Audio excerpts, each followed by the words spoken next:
উচ্চতম ন্যায়ালয়ৰ ৰায়দানক আদৰণি জনাইছে ৰাষ্ট্ৰীয় মুছলিম সমাজে।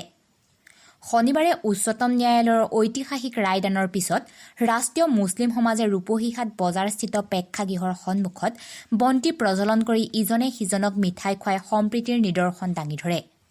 ৰাষ্ট্ৰীয় মুছলিম সমাজৰ সভাপতি নাজিৰ হুছেইনে ৰায়দানক আদৰণি জনাই এয়া ভাৰতবৰ্ষৰেই নহয় বিশ্বৰ বাবে এক ঐতিহাসিক দিন বুলি উল্লেখ কৰাৰ লগতে বন্তি প্ৰজ্বলনৰ জৰিয়তে হিন্দু মুছলমানৰ মিলনৰ প্ৰতীক হিচাপে এই অনুষ্ঠান আয়োজন কৰা বুলি মন্তব্য আগবঢ়ায়। এই ৰায়ৰ আমি আদৰণি জনাই বন্তি প্ৰজ্বলনৰ জৰিয়তে হিন্দু মুছলিমৰ মিলা প্ৰীতি এটা প্ৰতীক হিচাপে আজি আমি ইয়াত অনুষ্ঠান আয়োজন কৰিছোঁ আৰু অনুষ্ঠানটো মুছলিম ৰাষ্ট্ৰীয় সমাজৰ জৰিয়তে আমি আৰম্ভ কৰিছোঁ। ইয়াতে আমি হিন্দু মুছলিম মিলিত হৈ